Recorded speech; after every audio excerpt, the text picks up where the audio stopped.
Ipswich Town and Sheffield Wednesday, two big clubs in League One last season, now find themselves back in what is arguably their spiritual home of the Championship. Here at Blue Monday, we've compiled an 11 from players who played for both clubs, or in a couple of instances are still playing for one or the other. Keen observers might think this is a cynical ploy to talk about Steve Whitten for a minute or so, to simply rack up a multitude of YouTube views that would follow, but those observers couldn't be further from the truth until we get about halfway through this selection.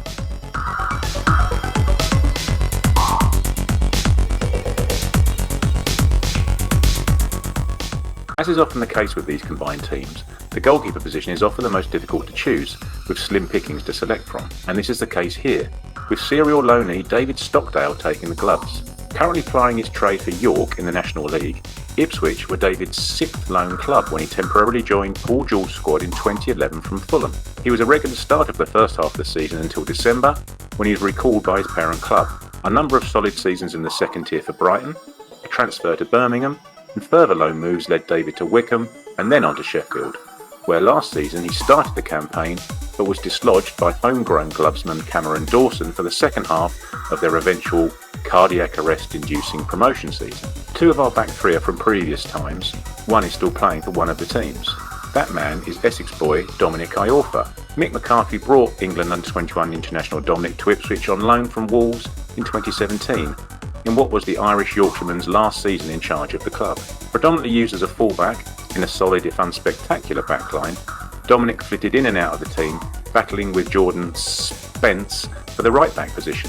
However, it is at Wednesday where he's found a home. After joining in 2019, Iorfa won the Player of the Year award in his first full season after shifting across the backline into central defence. After missing the second half of the relegation season, he was a regular of Darren Moore's defensive unit and has started the same during the fledgling career of Xisco Munoz back in the Championship. The next two players not only formed part of the same defensive unit for Ipswich Town in the mid-80s, they were both signed by the same manager for Wednesday. An Ipswich youth product brought down from the North East as a youngster, and often head-bandaged Ian Cranson was a mainstay of the Ipswich central defence for a number of years in the mid-80s. Under Bobby Ferguson, he was paired with Terry Butcher before the latter departed for Rangers, and he continued to form the core of John Duncan's back four until he was sold for almost £500,000 towards the end of the 1988 season. Cranson was then a regular in Howard Wilkinson's Wednesday side, but saw his appearances limited when Wilkinson moved 50 miles north to success at Leeds and Ron Atkinson took over in S6, favouring a partnership of Nigel Pearson and Peter Shirtliff.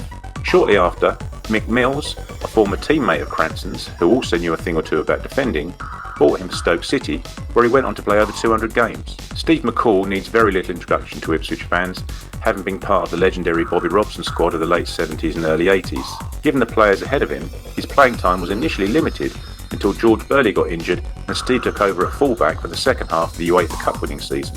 He was then an ever-present, racking up over 300 appearances for Ipswich until moving to Wednesday in summer of 1987.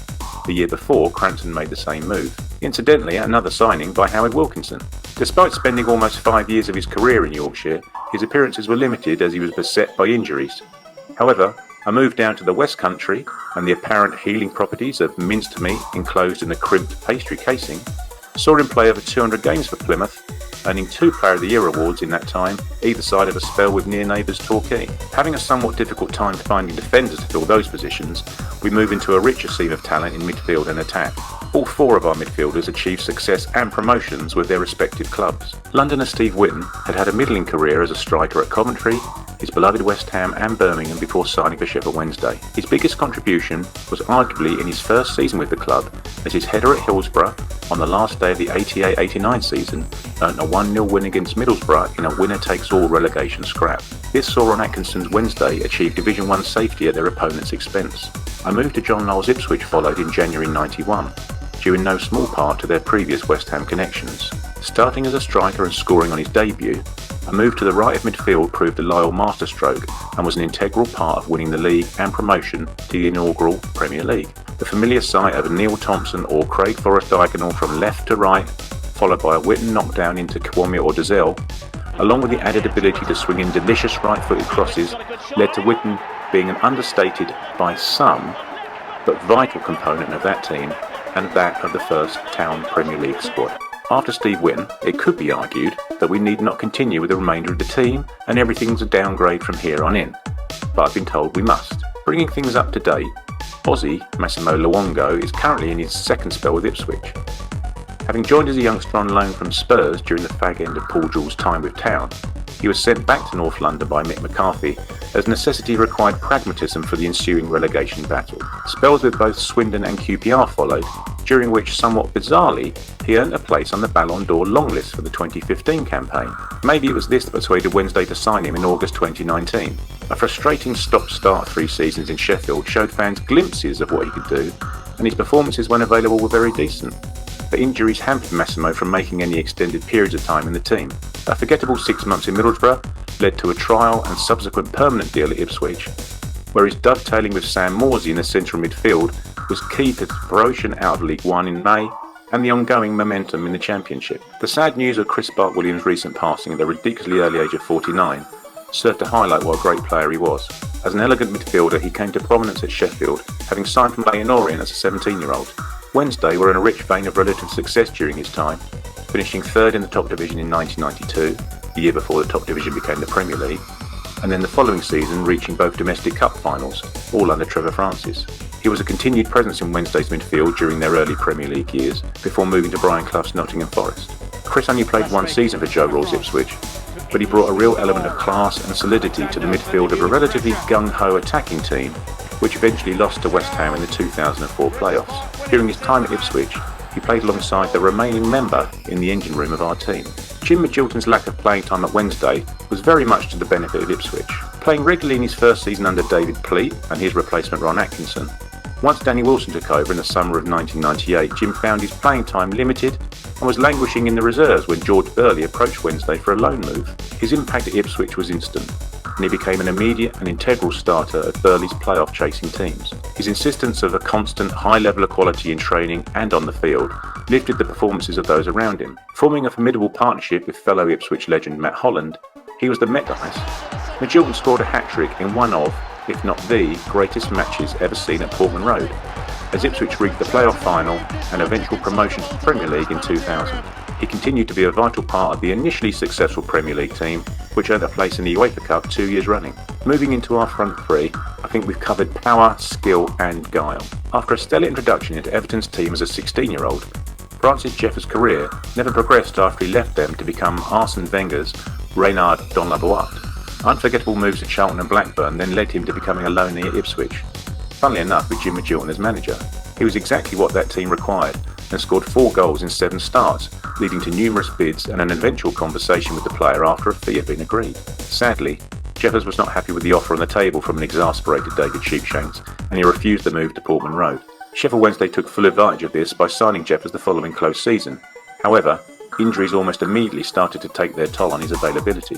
He did manage a solid championship season in 2008-2009 before being transfer listed the following season after receiving a red card for headbutting an opponent. Still a somewhat divisive figure, Wednesday remained the club who he played the most for over a 16-year career, albeit he only scored 1 more goal in his 3 years in Yorkshire than he did over his 9 matches in Suffolk.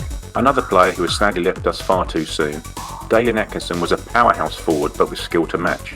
Starting his career at Ipswich as a youngster, he transformed himself over a summer break and returned to Portman Road as a real physical specimen, adding strength to his established speed. This took his game to another level, highlighted by a blunderbuss hat-trick against Middlesbrough. He played 1 more season for Ipswich before Ron Atkinson, no relation, had Ipswich's pants down and paid the pitifully low price of £450,000 to take him to the top division with Wednesday. Dalian formed an instant partnership with Hillsborough legend David Hurst.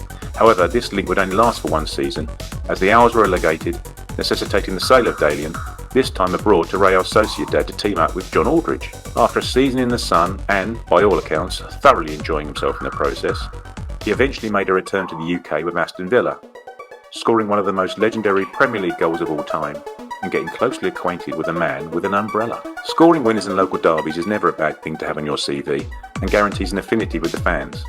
And it's something that Flying Finn Shefki Kuchi did for Wednesday against their fierce Sheffield rivals. Signed from Stockport, Shefki had a very decent goals return in his year and a half there, and there was a little bemusement amongst Wednesdayites when Chris Turner first allowed him to join Ipswich on loan and then on subsequent free transfer. Wholehearted, quick, strong, and with a shot as likely to end up in row Z as the top corner, Coochie became a cult figure with both sets of supporters, perfecting his swan dive celebrations in the process. His time with Joe Rawls Ipswich and his partnership with Darren Bent was a successful one, equally sharing 40 goals between them in their final season together. Sadly, meagre finances at Town and the level of his performances for Ipswich earned him a free transfer move into the Premier League, but he is still welcome back to both clubs with open arms. With regards to the manager of this team, unfortunately we're limited to one, and that one is Paul Jewell. Hardly rampant at either club, he lost 21 of his 38 matches in charge of the Owls, and 10 years later, he lost almost half of the matches he managed in his time at Ipswich. So there it is, a combined 11 from the two teams, which looks a pretty balanced and solid championship outfit. Despite former Owl Gary Megson scoring one of the more memorable Ipswich goals of the 90s, he never actually played for Town, so can't be considered. However, if you think that Danny Sonner could somehow dislodge one of our midfielders, or Adam Proudlock deserves a spot up front, drop us a line in the comments. And please don't forget to like and subscribe.